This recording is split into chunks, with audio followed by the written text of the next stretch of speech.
जानना ज़रूरी है, तो उस चीज़ को मैं आपको शेयर कर रहा हूँ। Just sharing white board and you will come to know कि we are talking about what we are talking about the Prague school के बारे में हम बात करेंगे। तो प्राग स्कूल क्या है क्रिटिसिज्म में, ये जानना ज़रूरी है। The Prague school, PRAGUE, the Prague school. Remember that जब हम प्राग स्कूल को लेकर के बात करते हैं, तो ये जो है क्लोजली रसन फॉर्मलिज्म से ही रिलेटेड है, प्राग स्कूल ऑफ स्ट्रक्चरलिज्म। और इसमें एक क्रिटिक है जिसका नाम था रोमन याकॉब्सन। एक क्रिटिक हैं जो इसके प्राग स्कूल के हैं, जिनका नाम है Roman याकॉब्सन, JAKOBSON।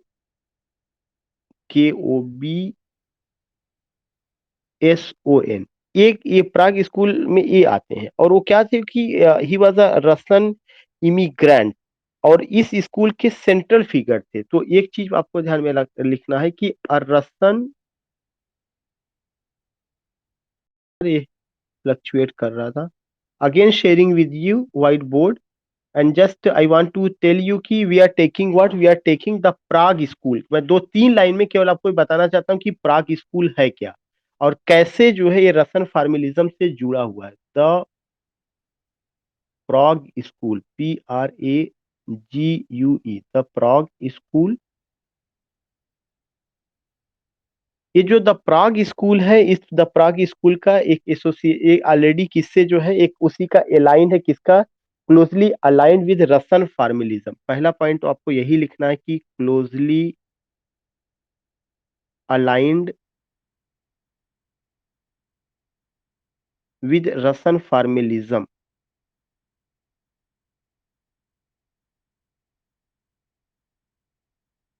Roshan फार्मलिज्म, closely aligned with रसन फार्मलिज्म। एक पॉइंट आपको, क्लोजली अलाइंड विद रसन फार्मलिज्म। दूसरा चीज कि उससे जुड़े हुए एक जो क्रिटिक है, जो सबसे इंपॉर्टेंट क्वेश्चन की प्राग स्कूल जो है इसके सबसे बड़े क्रिटिक कौन है, तो प्राग स्कूल के सबसे बड़े क्रिटिक है, इनका नाम है रोमन याकॉब्सन, ROMAN, रोमन याकॉब्सन, JAKOBSON। ये दो पॉइंट आपको ध्यान में रखना है कि क्लोजली अलाइंड विद रसन फार्मलिज्म, और प्राग स्कूल के जो बड़े क्रिटिक हैं उनमें से जो है कौन है, एक क्रिटिक है जिनका नाम रोमन याकॉब्सन है। ये और ये क्या थे, रोमन याकॉब्सन जो है एक रसन इमिग्रांट थे, और जो इस स्कूल के सेंट्रल फिगर हैं। तो you have to write down कि रसन इमिग्रांट, और रसन इमिग्रांट, IMMIGRANT। अब तीसरा जो चीज है वो ये है कि जो प्राग स्कूल जो एक क्रिटिसिज्म रहा है, that was closely aligned with Roshan formalism. ये लोग करते क्या थे, इनका मेन पर्पस क्या था, ये किस चीज को लेके बात करते थे। तो जो तीसरा पॉइंट आपको ध्यान में रखना है, जिस चीज को लेकर के बात किया हुआ है, उसका जो पॉइंट है वो पॉइंट ये है कि उन्होंने ये बताया कि language is a coherent system. उन्होंने लैंग्वेज को लेकर के बात किया, किसको लेकर के, लैंग्वेज को। और क्या कहते हैं कि language is a coherent system, language is a coherent system, COHERENT, language is a coherent system, language is a coherent system fulfilling a range of functions in society, fulfilling a range of function in society, a range of functions in society, FUNCTION, functions in society।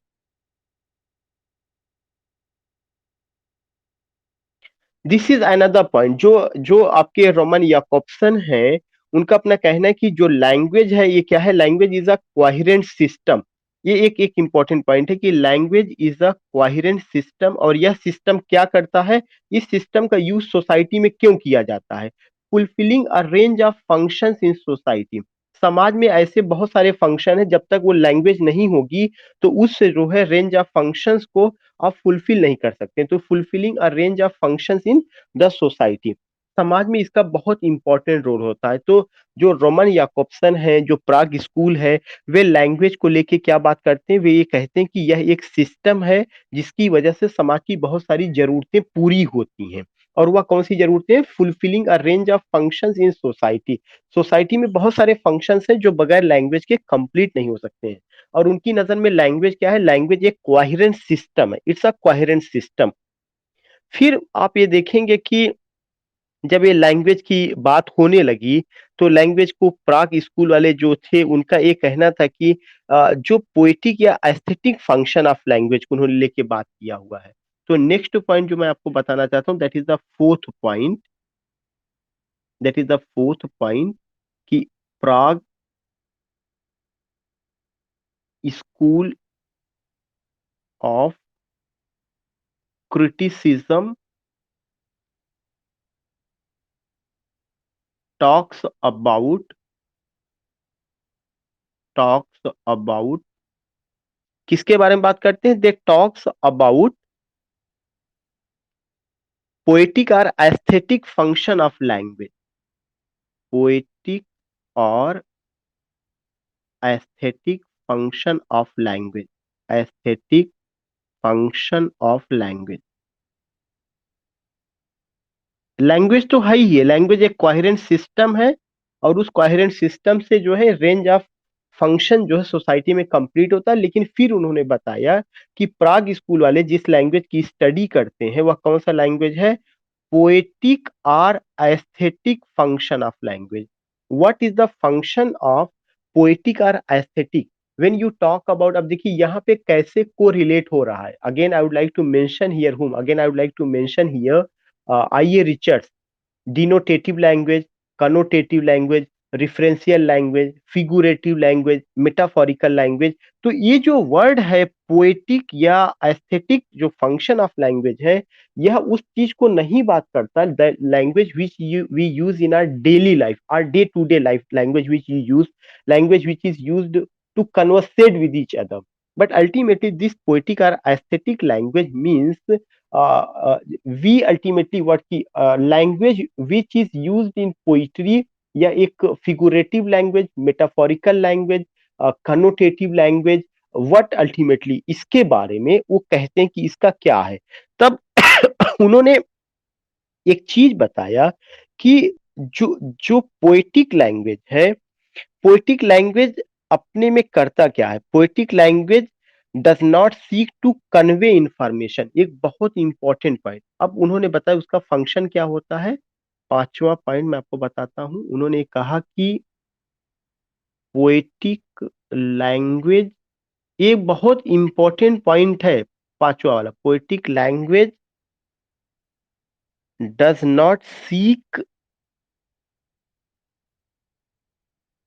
Does not seek, S double E K, does not seek to convey information, CONVEY, to convey information.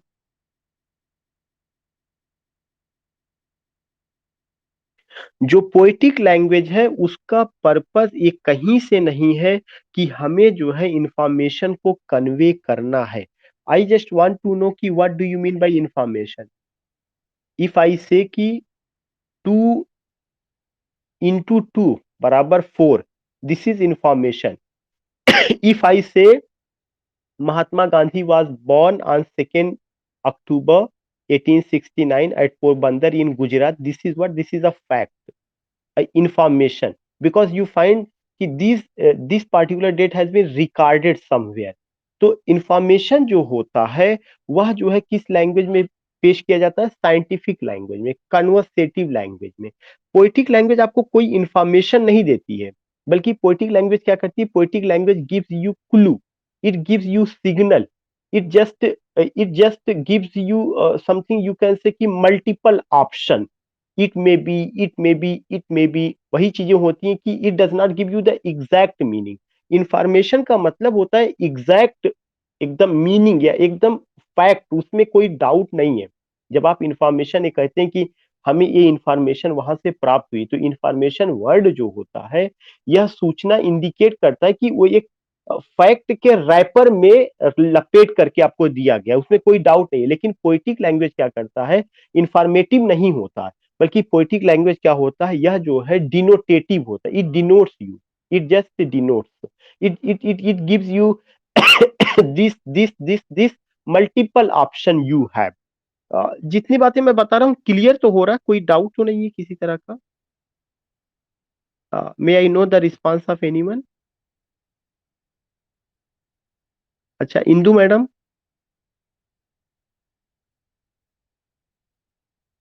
कोई problem तो नहीं है? अच्छा, okay okay. तो we are talking about what, we are talking about Prague school. और Prague school में सबसे ज्यादा किसके बारे में हम लोग बात कर रहे हैं? रमन याकॉब्सन को लेके बात कर रहे हैं। और प्राग स्कूल क्या करता है, लैंग्वेज पे बात करता है। लैंग्वेज पे जब वो बात करते हैं तो कौन सी लैंग्वेज पे वो बात करते हैं? पोइटिक लैंग्वेज पे। फिर उन्होंने कहा पोइटिक लैंग्वेज का फंक्शन क्या होता है। पोइटिक लैंग्वेज के फंक्शन को उन्होंने कहा कि it does not seek to convey information, इसका पर्पज ये नहीं कि आपको इंफॉर्मेशन देगा, नो नॉट एट ऑल, इसमें इंफॉर्मेशन नहीं होती है। फिर एक उन चीज उन्होंने और कहा है, जो छठा पॉइंट है, it's also highly significant, poetic language foregrounds its own use. Poetic language, LAN short में मैंने लिख दिया, poetic language फोरग्राउंड्स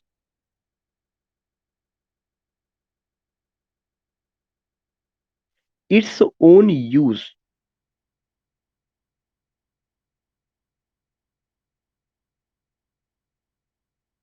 poetic language foreground its own use, poetic language जो है अपना खुद का फोरग्राउंड तैयार करता, उसका अपना खुद का यूज का एक तरीका है।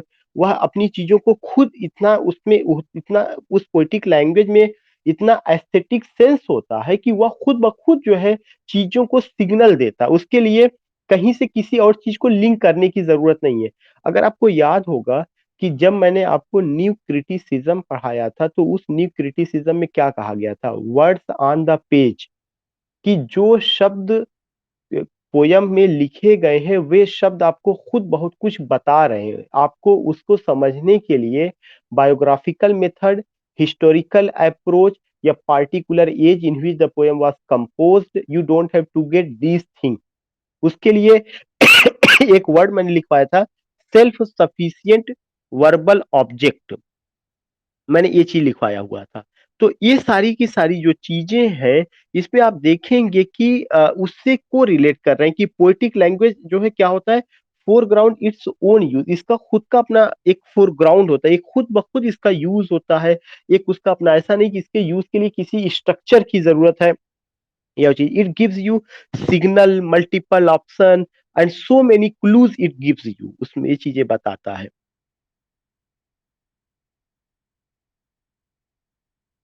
एक और बात कही गई है जो पोएटिक लैंग्वेज को लेकर के रहा है, मैं सेवेंथ पॉइंट यहाँ पे यूज करूंगा, कि जो पोएटिक लैंग्वेज है, it draws attention,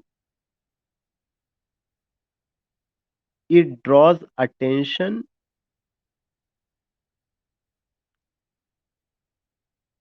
to its own utterance, to its own utterance, UTTERANC, to its own utterance, to what and how, to what and how it is saying speaking, it is saying oblique speaking। So what I want to say, कि ये मैंने आपको पहले ही बता दिया कि ये अपने में इतना सेल्फ सफिशिएंट होता है, ऑटोनॉमस एंटिटी है, वर्ड्स ऑन द पेज है, या इसमें इतना खुद में इतना एक ब्यूटी है कि it draws attention to its own utterance, या खुद ब खुद चीजों को अटर करता है।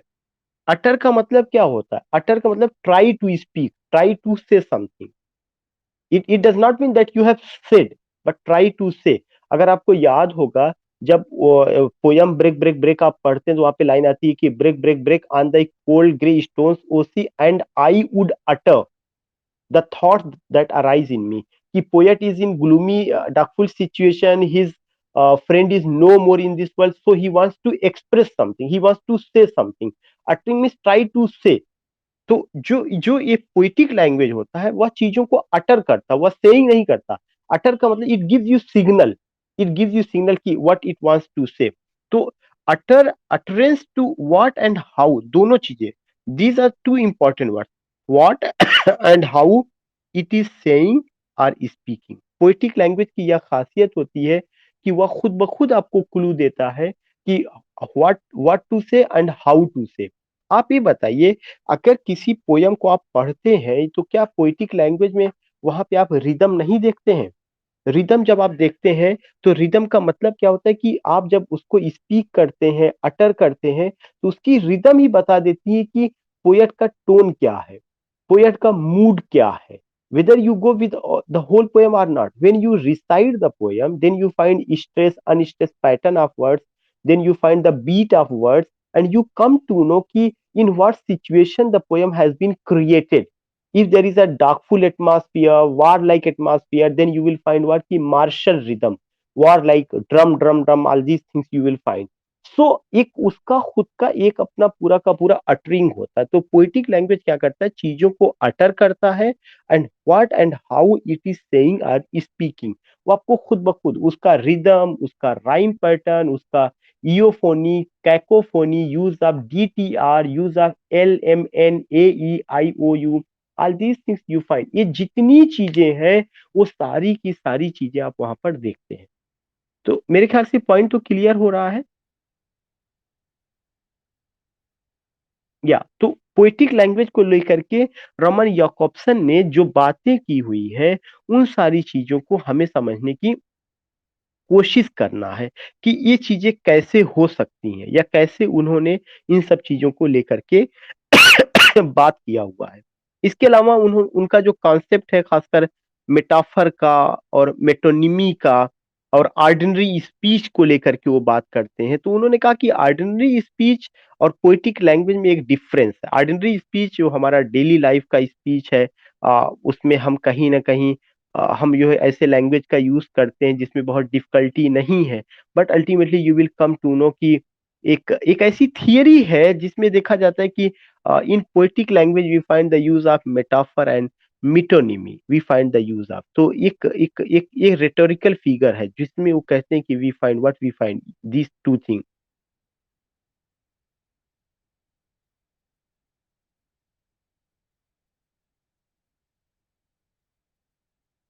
और मैं यहाँ पे उनका 8वां पॉइंट लिखना चाहूंगा, चूंकि ये क्वेश्चन पूछा जा सकता है कि उन्होंने इसके बारे में क्या कहा है। तो रमन याकोब्सन ने दो फिगर ऑफ स्पीच लिया हुआ है, और वह दो फिगर ऑफ स्पीच कौन कौन सा है? एक उन्होंने मेटाफर को लिया है जब लैंग्वेज की बात करते हैं, और दूसरा उन्होंने जो है किसको लिया हुआ, मिटोनिमी को लिया हुआ, मेटाफर स्लैश मिटोनिमी, NYMY। ये दो फिगर ऑफ स्पीच को लेकर के उन्होंने बात किया है। और इन दोनों को उन्होंने कहा कि ये दोनों जो फिगर्स ऑफ स्पीच है, दे आर इक्विवेलेंस। उन्होंने जो वर्ड यूज किया हुआ है, वो कौन सा वर्ड यूज किया है कि दे आर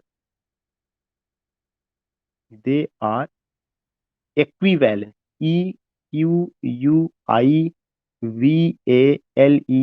वे लगभग एक जैसे हैं या उनका फंक्शन एक जैसा है। कैसे जो है दे आर इक्विवेलेंस? उन्होंने कहा कि इन दोनों में एक चीज किया जाता है। पहली चीज उन दोनों में क्या चीज की जाती है, दे सब्स्टिट्यूट, चीजों को जो है वे सब्स्टिट्यूट करते हैं। वे इक्विवेलेंस क्यों है, दे substitute.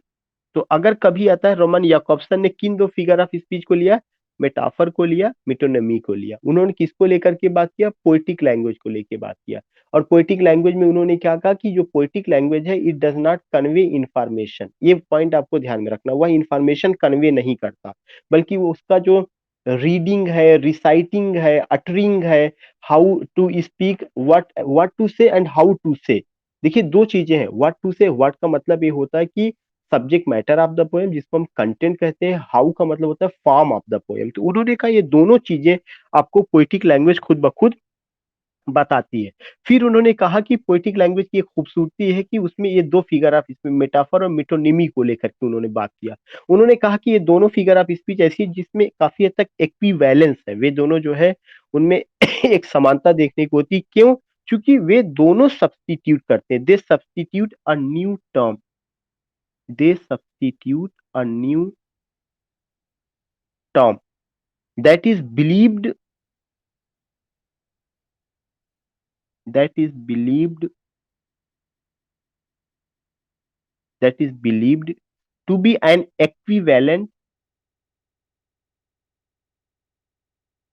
to be an equivalent equivalent for the main oblique original term, for the main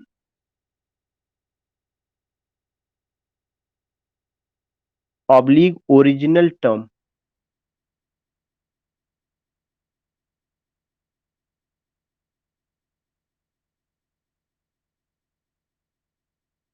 original term.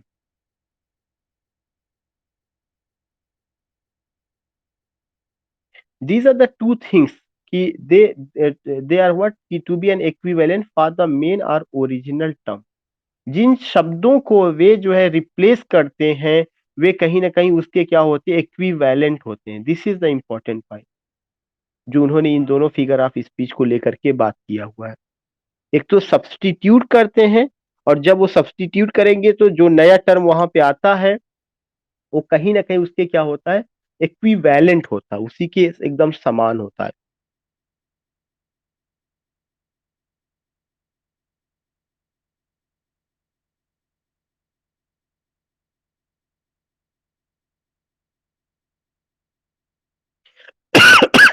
एक ये एक बहुत एग्जांपल मैं आपको देना चाहूंगा, दैट्स वेरी इंपॉर्टेंट थिंग, वो समझने में हमें और आसानी हो जाएगी। If I give you this example, on our roads, on our roads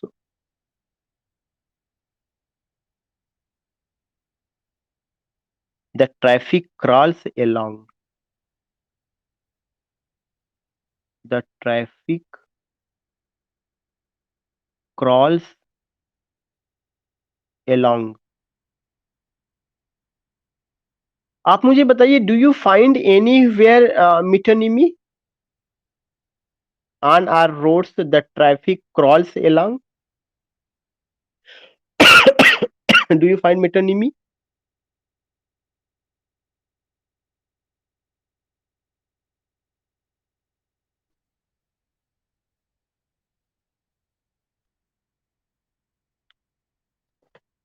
in this line? Do you find any metonymy?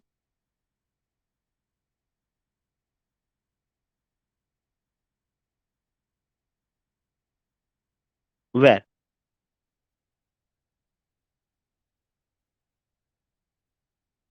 uh, do you find and how do you find traffic में?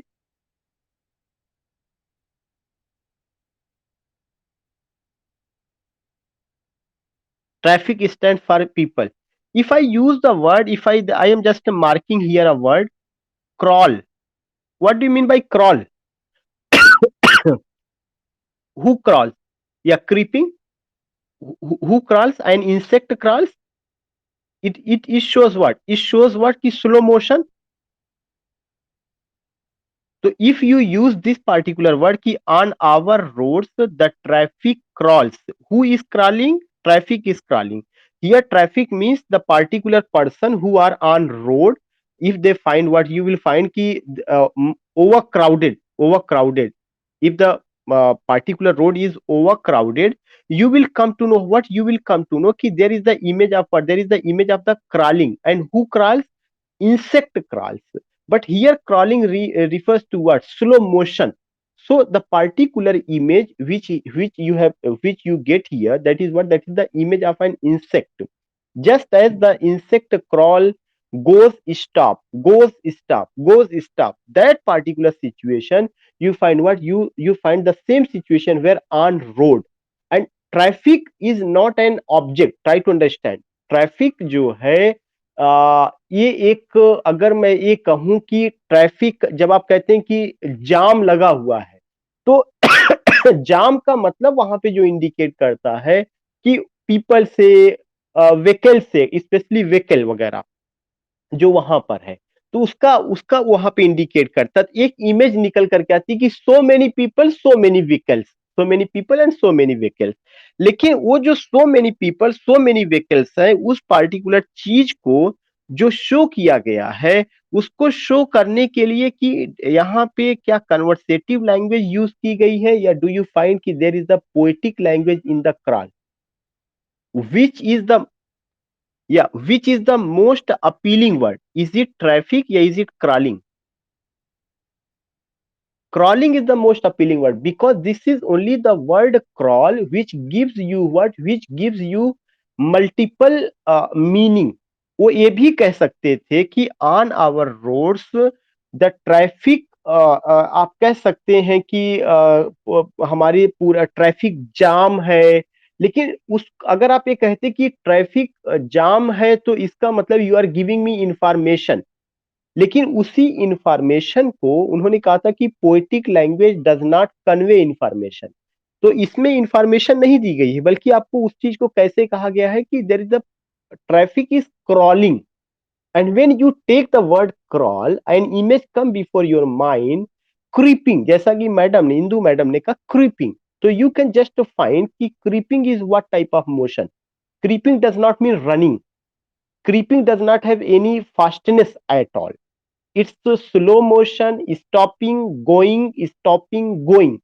So you come to know कि this particular word crawl, it's a very significant word in this whole sentence, where you come to know कि how the situation has been presented, taking the image of what? Taking the image of an insect. But it's the image of the traffic, it's the image of the vehicle, it's the image of the people, but they have been compared with what? They have been compared with crawling or insect जैसे उस पे करता है। तो उसका जो beauty आया पूरा सेंटेंस में, जो एक वर्ड यूज कर दिया गया, इसी से ही वह जो है क्या हो गया, कन्वर्सेटिव लैंग्वेज ना होकर के कौन सी लैंग्वेज हो जाती, poetic language. Because here you find कि the problem has been presented in an other way, and what is that way? That is in the form of the poetic language, only using the word crawl. If you don't use the word crawl, there is no poetic uh, aesthetic sense or poetic attributes. So these are the points which you have to remember.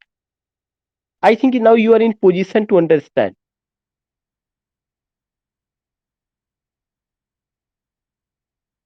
So the important word is what? Important word is only and only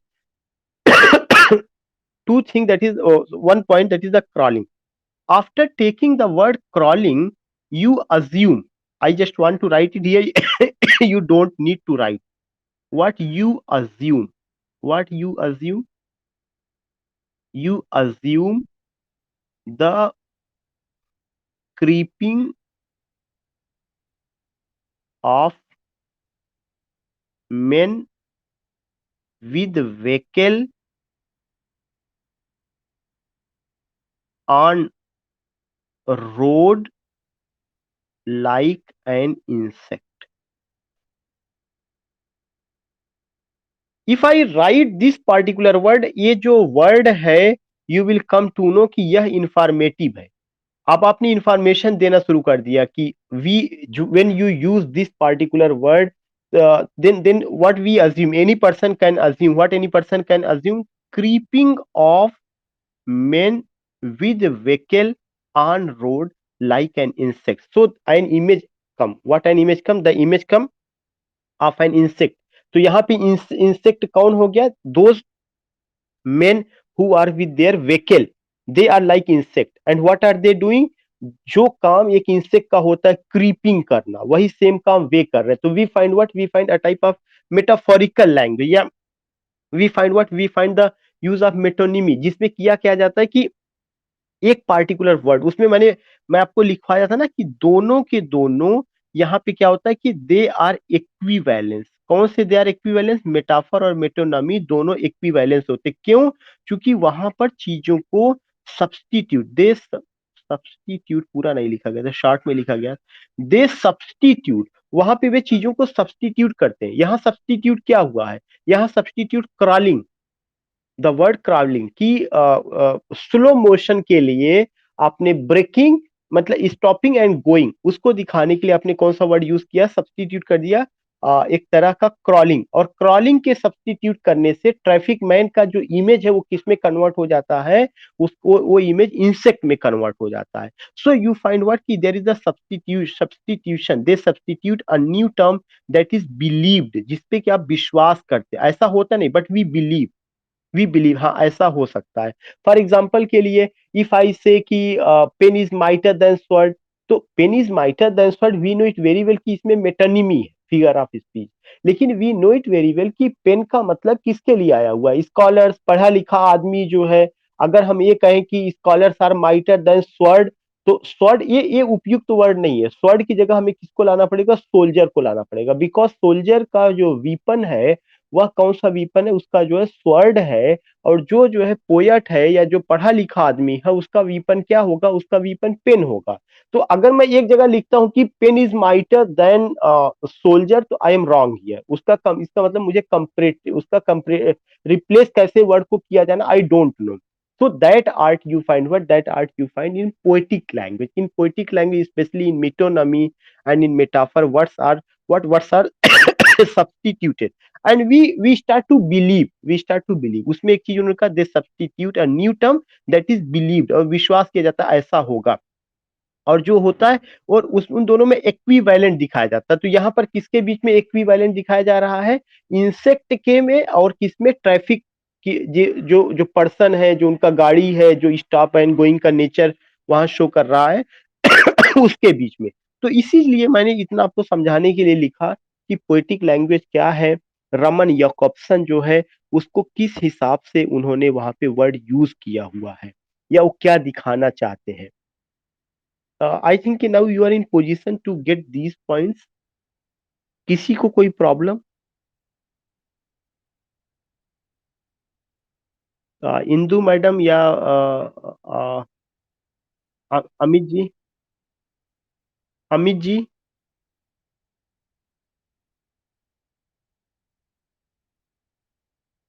अच्छा, और may I know how many people have joined us, because I have shared screen तो it's not visible. 5 people have joined us, okay, okay.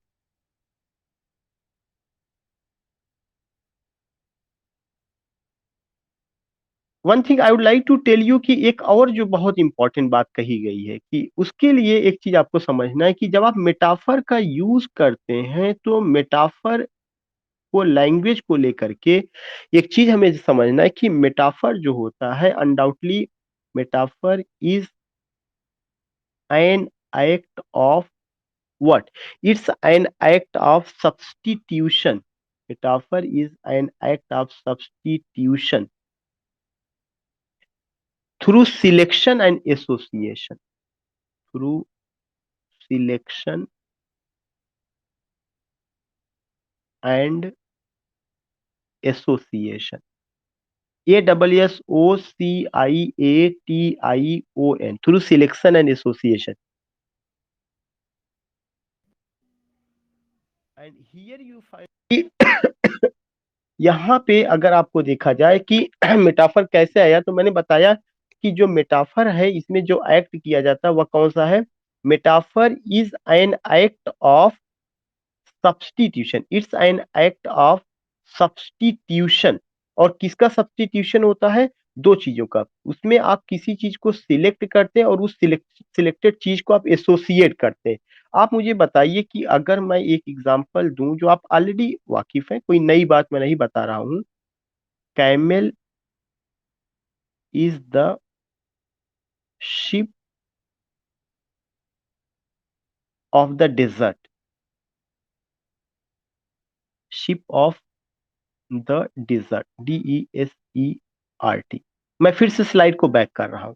आप ये बताइए, दो word आया हुआ कि मेटाफर में चीजों का सिलेक्शन होता है और एसोसिएशन होता है। मे आई नो कि यहां पर आपने क्या किया हुआ, यहां पे जिन चीजों को आपने सिलेक्ट किया है वह कौन सी चीज सिलेक्ट की है? कैमल।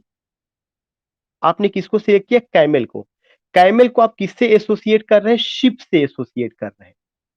कैमल को आप किससे एसोसिएट कर रहे हैं? शिप से एसोसिएट कर रहे हैं। एसोसिएशन का मतलब हियर इट मींस दैट कि यू कैन से कि दोनों का दोनों काम जो है, काम के हिसाब से दोनों एक जैसे हैं। जो काम शिप का है वही काम कैमल का कहाँ पे है? डिजर्ट में है। तो camel is associated with what? Camel is associated with desert, and ship is also associated with something, उसका भी, लेकिन दोनों का फंक्शन एक ही है।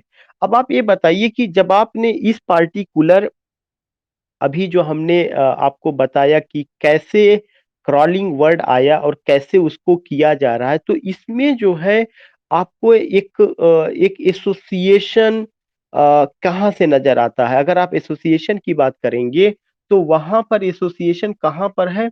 वहां पे association, the second example I would like to give, not example but explaining, कि वहां पे जो एसोसिएशन है, एसोसिएशन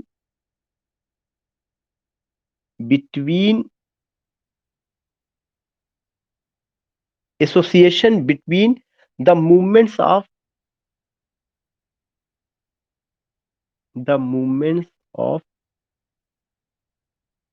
vehicles and insect।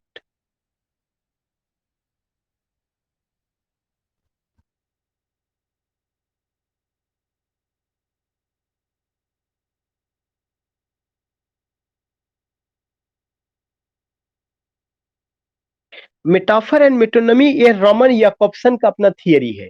ये अगर आप फिगर ऑफ स्पीच के हिसाब से आप यूज करेंगी तो उसमें उसमें जो है क्या किया जाता है कि मेटाफर में दोनों चीजों को एक मान लिया जाता है, लेकिन मेटोनिमी, हाँ हाँ, नहीं ऐसा नहीं, देखिए मेटाफर में दोनों चीजों को एक मान लिया जाता है और मेटोनिमी में चीजों को रिप्लेस किया जाता है, सब्स्टिट्यूट किया जाता है। ट्राई टू अंडरस्टैंड कि उसमें चीजों का सब्स्टिट्यूशन होता है, बट इन मेटाफर चीजों को वो कर लिया जाता है। लेकिन ये मैं जो थियरी बता रहा हूँ, ये किसका थियरी? की रमन याकॉब्सन ने जो थियरी पोएटिक लैंग्वेज को लेकर के दिया, उसमें उन्होंने क्या क्या बात रखी। अगर कभी ये आता है कि रमन याकॉब्सन कौन से, तो प्राग स्कूल ऑफ क्रिटिसिज्म से जुड़े थे। प्राग स्कूल ऑफ क्रिटिसिज्म किसका जो है, क्या कहते हैं कि एक तरह से अलाइंड है, it's the align of what is the align of आपका रसन फार्मेलिज्म से, क्योंकि जो रसन फार्मेलिज्म है वह भी जो है लैंग्वेज से जुड़ी हुई बात करते हैं। अब प्राग स्कूल के सबसे बड़े क्रिटिक कौन है? रमन याकॉब्सन है। रमन याकॉब्सन ने किसको लेकर के बात किया हुआ है? उन्होंने पोएटिक लैंग्वेज को लेकर बात किया, और उस पोएटिक लैंग्वेज में उन्होंने दो figures of speech, specially metaphor और मेटोनमी, और वो कहते हैं दोनों में इक्विवेलेंस है। तो एक उनकी जो थियरी है उस चीज को लेकर के हम लोग बात कर रहे हैं। बाकी जनरल वे में दोनों फिगर ऑफ स्पीच अलग हैं। हाँ, ये जरूर है कि उसमें कुछ ना कुछ सिमिलरिटी तो होती है। अब जैसे मेटाफर के लिए क्या कहा जाता है कि metaphor is an implied Simli. Simli में अगर सो एज लाइक हटा दिया जाए तो वो मेटाफर ही हो गया, कोई उसमें वो नहीं। तो इसी तरह से चीजें एक दूसरे से एसोसिएटेड है।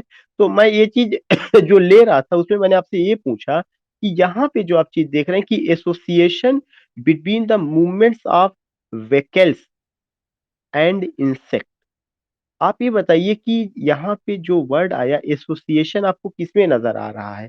एसोसिएशन जो है जो आपको यहाँ पे जो इमेज लिया गया था क्रॉलिंग वाले में, उस क्रॉलिंग वाले में मूवमेंट जो हो रहा है वो मूवमेंट किसके बीच में हो रहा है? Movement not between the man and this particular insect, बल्कि मैन का जो, now now are you getting it? Now are you getting it?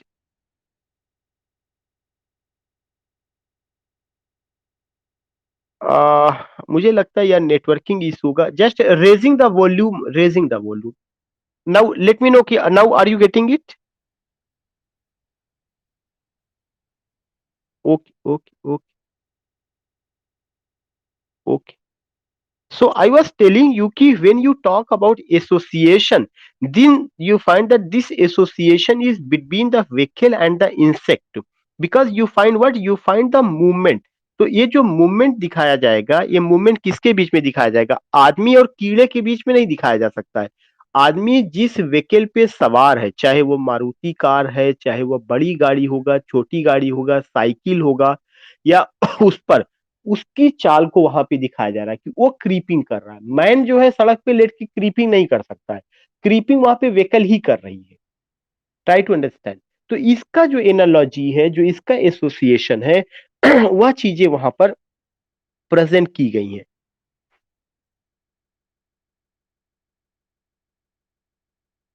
अच्छा, if I use the word की, ये तो आपने एक मेटाफोरिकल वे में इसको समझने की कोशिश किए हैं। If I use another term that is metonymy को लेकर के, मिटोनिमी, ये जो मिटोनिमी है, in metonymy you find what कि in metonymy something a part is substituted for a whole. इसका जो डिफिनीशन दिया जाता है, अ पार्ट इज सब्स्टिट्यूटेड,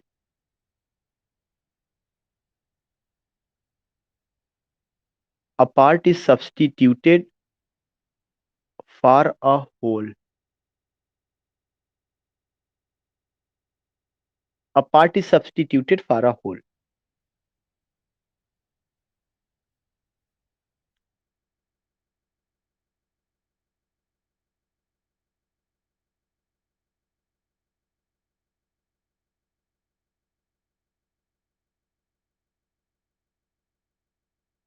या when you say कि a part is substituted, तो then you come to know कि part is substituted का मतलब कि a particular object has been substituted by another thing। when you use when you say कि when you say synecdoche, then in that there is the definition part is whole and whole is the part। try to understand, there is another thing, there is another, here a part is substituted for a whole।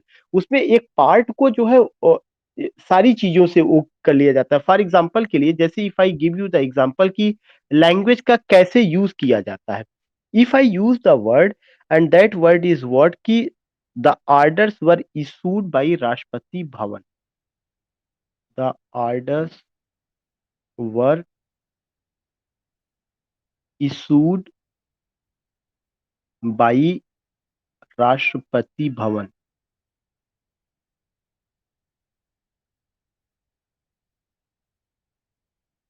Rashtrapati Bhavan,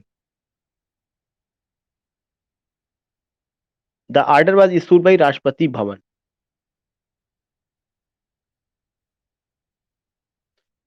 Here just I want to tell you कि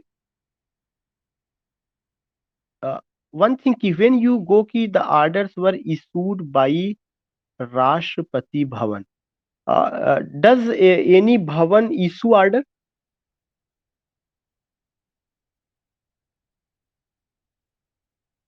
So who issued order?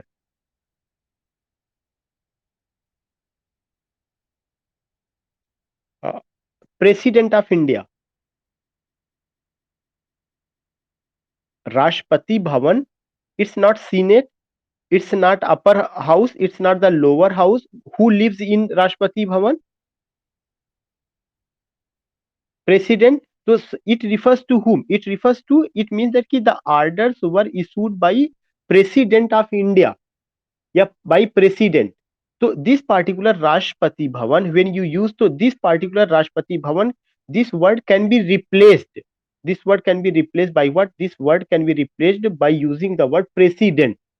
तो you find what की this is the thing कि कैसे चीजों को जो है present किया जाता है, कि वन वर्ड को ही कैसे प्लेस करके नेक्स्ट टू अनदर एज उसको रखा जाता है, या इस तरह से उसका जो है कॉम्बिनेशन किया जाता है कि किस तरह की चीजें इसमें यूज की जाती हैं। तो हमें कुल पूरा जो गेम समझ में आ रहा है, वह कौन सा गेम है? वो पूरा का पूरा गेम नोट करके आप इस पॉइंट को लिख लीजिएगा। वह पूरा गेम है, that is what, that is the selection and combination, selection शब्दों का सिलेक्शन और उसका combination, selection and combination, selection and combination are the two ways of language operation, are the two ways of language operation, language operation. जब language को operate किया जाता है तो उसके ऑपरेटिंग में वह क्या होता है, दो चीजें होती हैं कि what type of word you are selecting and how you are combining that word, these are the two things, selection and combination are the two ways of language operation.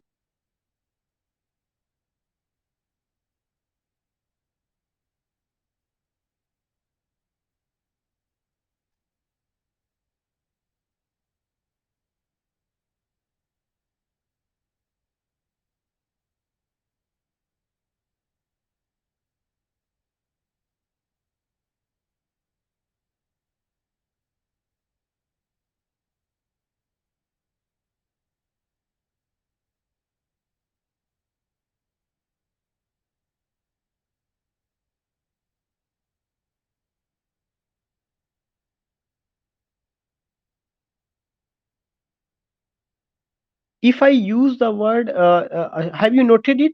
Have you noted it?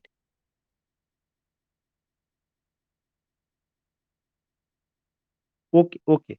I'm just giving. I means I have to uh, delete it.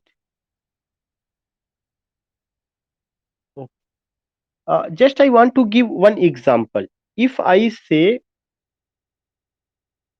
I live in a house, I live in a dark house. Each one is lying in narrow cell. आप देखिए सबका सब हर आदमी के लिए कहा जा रहा है कि यहाँ पर आई आया, आई कह रहे हैं कि मैं एक हाउस में रहता हूँ। जब आप ये कहते हैं कि मैं एक हाउस में रहता हूँ तो आपको ऐसा लग रहा है कि he is giving you only information, he has not used any type of guest house या he has not use the word home, बल्कि उन्होंने बताया कि मैं आई लिव इन अ हाउस, मैं एक घर में रहता हूँ। हर आदमी अपने घर में रहता है। अगर वो जो है ये यहाँ पे यूज कर देते कि आई लिव इन नेस्ट या आई लिव इन माई नेस्ट, मैं अपने घोंसले में रहता हूं, तो आई का क्या नेस्ट से कोई किसी तरह का कॉम्बिनेशन बन पा रहा है? इसका मतलब वो जो नेस्ट है वो नेस्ट किसके लिए रिफर किया है उन्होंने? हाउस के लिए रिफर किया हुआ है। दूसरे में उन्होंने हाउस से पहले क्या वर्ड यूज कर दिया? Dark house. Now just I want to know कि when you use the word dark house what does it refer? ये कई चीजों को, अब यहाँ पे आप ये कह सकते हैं कि जिस घर में वो रहते हैं वह घर डरावना हो सकता है, उस घर में जो है कोई सुपरनेचुरल क्रिएचर्स हो सकते हैं, कैरेक्टर्स हो सकते हैं, वह घर जो है डिजर्टेड प्लेस हो सकता है, कोई ओल्ड बिल्डिंग हो सकती है जब आप डार्क हाउस वर्ड यूज करते हैं, या सिंपल सा ये भी वर्ड हो सकता है कि वह किसी गुफा में रहते हैं, उस गुफा के लिए उन्होंने वर्ड क्या किया हुआ होगा? केव। यही पोएटिक लैंग्वेज है। पहले वाले में आपको पोएटिक लैंग्वेज नहीं मिला, पहले वाले में सिंपली आपको यही पता चला कि I live in a house, you don't know कि what type of house, but when you use the word कि I live in a dark house, it means that this particular word dark house, it refers to what? It refers to some deserted place, some deserted old mansion, कोई ऐसा घर जो परित्यक्त कर दिया गया, त्याग दिया गया हो, समथिंग लाइक अ मोन्यूमेंट हो सकता है, टोम्ब हो सकता है, जहां पे उसको लेकर के, तो दिस पार्टिकुलर डार्क हाउस ने आपको बहुत सारा क्लू दिया, बट यू डोंट नो कि वेयर। ये भी possibility, multiple of things are यहाँ पे संभव है। डार्क हाउस केव में भी हो सकता है कि वो वहां पर रह रहे हैं।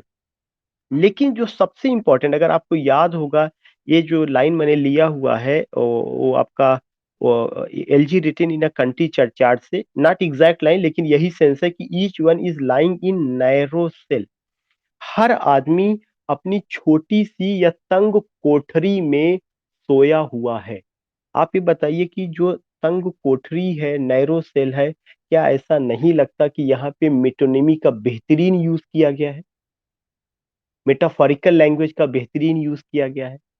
बिकॉज वहां पे जब आप पोयम पढ़ते हैं तो आपको तुरंत पता चल जाता है कि this narrow cell refers to what, it refers to the grave of the poor people, because they all are lying in their graves. तो दिस नैरो सेल, तंग कोठरी में वे जो है लेटे हुए हैं।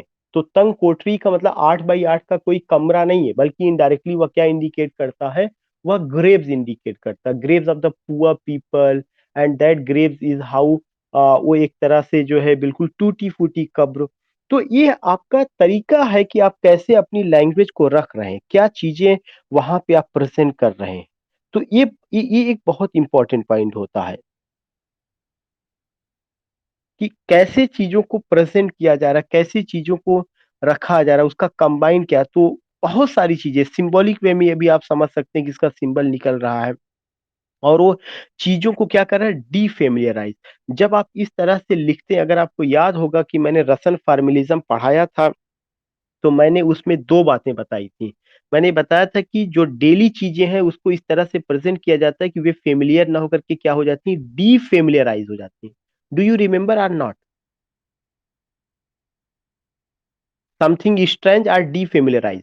डीफेमिलियराइज कैसे है, अगर उन्होंने सही यही इतना लिख दिया होता कि each one is lying in his grave, हर आदमी अपनी कब्रिस्तान में लेटा हुआ है, तो शायद इतना अपील ना करता। लेकिन आपका तुरंत माइंड जाता है कि each one is lying in his narrow cell, it means that he is talking about grave, but the presentation is how, the presentation is something strange, defamiliarization. Because day to day जो चीज है उस चीज को उन्होंने colourful वे में या throwing certain color of imagination, he has changed the whole pattern and told us ki, not talking about, he is talking about grave, but the manner of treatment is something different, defamiliarization, this is what। अगर मैं ये कहूं कि I slept whole night on a restless pillow, मैं पूरी रात बेचैन तकिए पर सोया, we know it very well कि आई वॉज नॉट बेचैन, तकिया वॉज नॉट बेचैन। Who was Bechen? Shamim was Bechen. Any person who was lying, yeah, who was sleeping on a restless pillow, that person was Bechen. But that person transferred his restlessness, where his restlessness into a pillow. So this is the art of expression। तो ये language को Roman याकॉब्सन लेकर के बात करते हैं कि इसका एक बहुत इंपॉर्टेंट चीज यहाँ देखने को मिलता है, सीक्वेंस का सिंटैग्मेटिक जो चेन उसका होता है, वह चीज बहुत मायने रखती है। और इसमें पोएटिक लैंग्वेज मैंने पहले ही बता दिया कि सिलेक्शन और कॉम्बिनेशन, सिलेक्शन एंड कॉम्बिनेशन। तो एक ये पॉइंट बहुत ज्यादा, तो आपको मैं एक चीज और लिखवा दूं यहाँ नोट करके कि जिस पोएटिक लैंग्वेज को बात कर रहे हैं रमन याकूबसन का मानना था, उसमें तीन चीजें होती हैं। एक चीजें होती है सिलेक्शन, वर्ड का सिलेक्शन कैसे हो रहा है। दूसरी चीजें होती है कॉम्बिनेशन, या जो सिलेक्शन और कॉम्बिनेशन है किसके लिए होता है, this selection and combination in order to produce equivalence, in order to produce equivalence, EQUIVALENC, equivalence। ये चीज बहुत मायने रखता है। डिफेमिलियराइजेशन,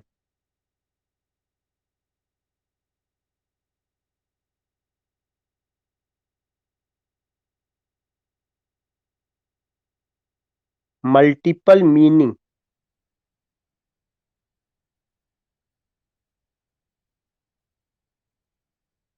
multiple meaning.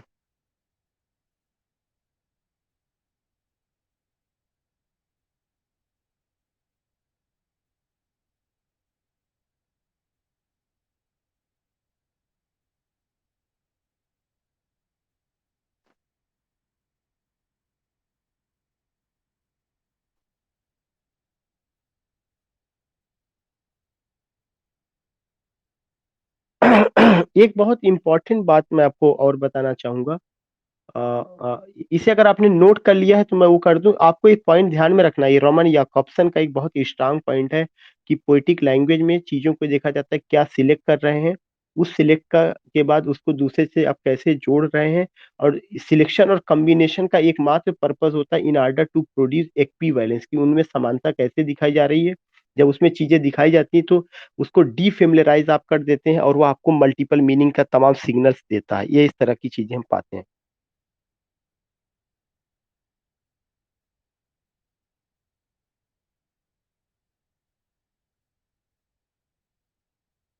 If you go, तो उन्होंने कहा था कि जो भी आप लैंग्वेज यूज करते हैं उस लैंग्वेज में दो चीजें होती हैं।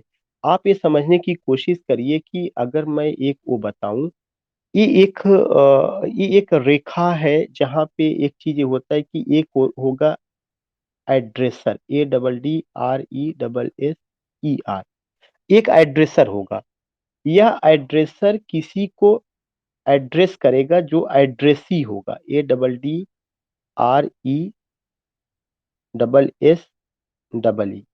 एड्रेसर क्या करेगा, किसी को एड्रेस करेगा, मतलब एड्रेस ही होगा। अगर कोई इंट्रोड्यूसर है तो समवन विल बी इंट्रोड्यूस्ड।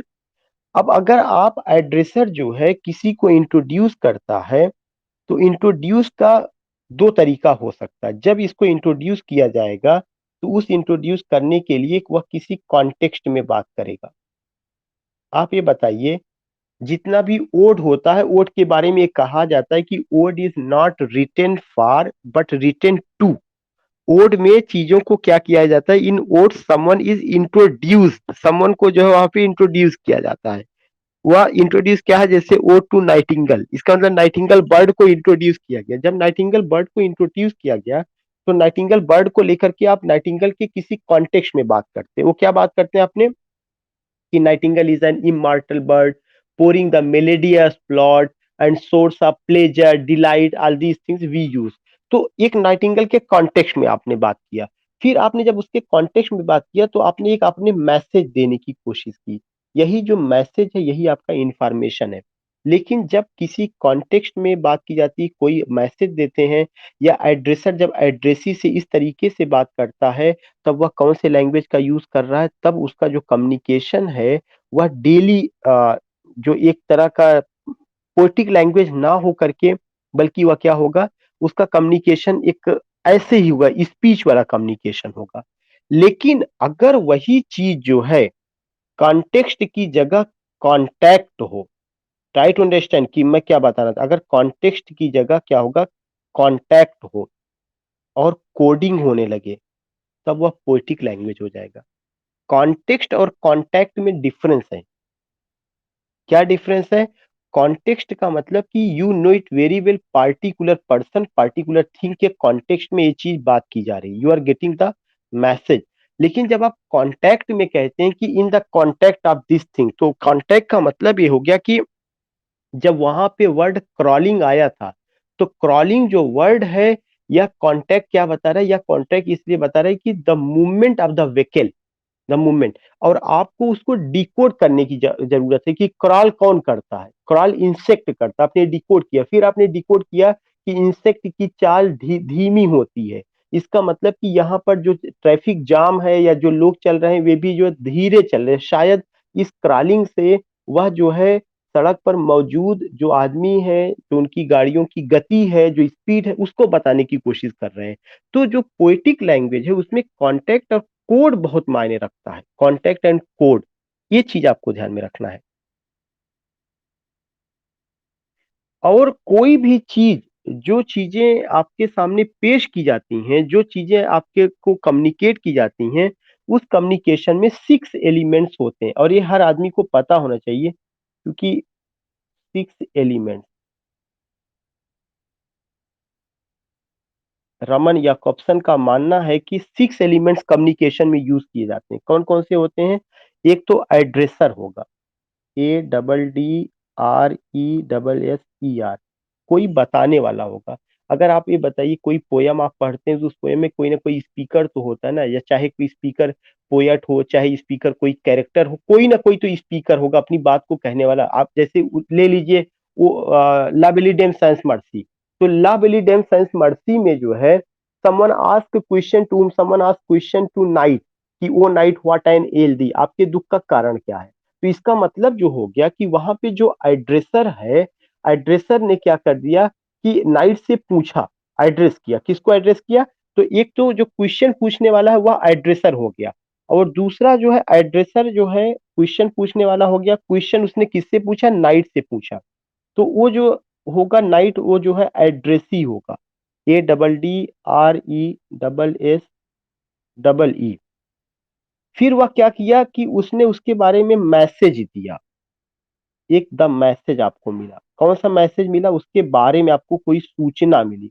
कौन सी सूचना मिली कि जो नाइट है वह एल डी में है, उसके दुख वो बहुत ही एक फेडेड कंडीशन में है, और ऐसा लगता है कि ट्रबल में है, डिफिकल्टी में है, और उसके जो है something like a faded rose है, no shining on her cheek, on his cheek, ऐसा नहीं है कुछ जो है। तो एक मैसेज आपको मिलता है कि वह डार्क ग्लूमी कंडीशन में है, ये आपको मैसेज मिला।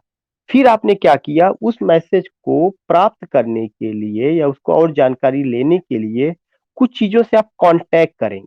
कांटेक्ट, आप कांटेक्ट करते हैं। कांटेक्ट किस चीज से करते हैं कि वो जो मैसेंजर है, वह मैसेंजर आगे किसके बारे में बताता है। नाइट जो है बताता है कि I met a lady that was beautiful, her hair was long, her foot was light. तो एक कांटेक्ट होता है, एक कांटेक्ट वहां पे बताते हैं कि क्या क्या चीजें हैं, क्या क्या हुआ, वह उसके बारे में वह बात करता है। फिर उसके बाद क्या होता है कि आपको एक कोडिंग की जरूरत पड़ती है, राइटिंग या कोडिंग की जरूरत पड़ती है, आपको कोड करते हैं बहुत सारा चीज वहां पे बताया जाता है कि वो मुझे पहाड़ी के किनारे ले गई, तो वहां पे बहुत सारे राजकुमार थे जिनके मुंह खुले हुए थे। तो मुंह के खुलने का कारण क्या था, दुख और ग्लूमी कंडीशन में पहाड़ी के किनारे क्यों ले गई। Something has been written there, some points you find, तो you need decode that thing, उसको जो डिकोड करना पड़ता है। और जो छठा पॉइंट होता है वो होता है कॉन्टेक्स्ट। तब आप तमाम तरह के कॉन्टेक्स्ट में उसको एक्सप्लेन करते हैं, उसका लैंग्वेज क्या है, कैसी लैंग्वेज यूज की गई है, उसको समझाने के लिए। तो ये जो प्रोसेस है, यह पूरा का पूरा प्रोसेस क्या है, प्रोसेस ऑफ कम्युनिकेशन है। इस पूरे प्रोसेस को हम क्या कहते हैं, प्रोसेस ऑफ कम्युनिकेशन कहते हैं।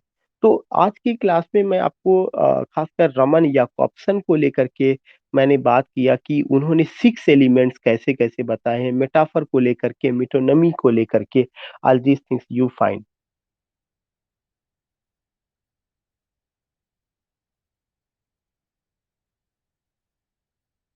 तो now you have to take, कल हम लोग और आगे बात करेंगे, और कुछ और भी चलेंगे, थोड़ा सा और भी कुछ वर्ड है वो क्लियर करने हैं। तो I hope now you have enjoyed this session, you got some fruitful points, और इसको आप समझ सकते हैं कि ये चीजें क्या रही हैं रामन याकॉब्सन को लेकर के, और प्राग स्कूल ऑफ क्रिटिसिज्म को लेकर के वी हैव टॉक्ड, हम लोगों ने बात किया हुआ है।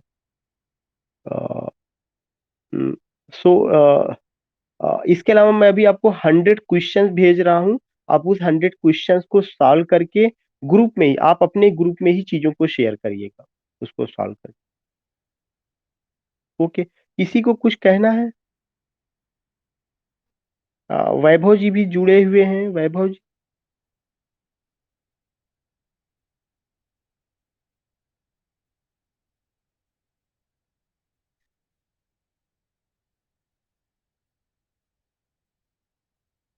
या या एक्चुअली व्हाट हैपेंड दैट कि I was out of station, तो जब मैं घर पे था, तो घर पे रहने की वजह से जो है मैं उधर क्लासेस उस तरह का नहीं ले पाया था, बल्कि उसकी जगह मैं क्वेश्चन पेपर वगैरह सॉल्व करा रहा था। लेकिन since tomorrow I will follow it, कल कम से कम जो टाइमिंग आपका 7:30 बजे का, 7:30 उसी पर ही, उसी समय ही शुरू हो, 7:30 को ही लेकर के जो है, उसी, हाँ हाँ, उसी पर ही हम बात करेंगे, 7:30। ठीक है, ठीक है, तो इन सारे पॉइंट्स को करिएगा, मैं 100 क्वेश्चंस अभी भेज रहा हूँ, उसे तुरंत सॉल्व करके अभी या सुबह तक सॉल्व करके ग्रुप में डाल दीजिए।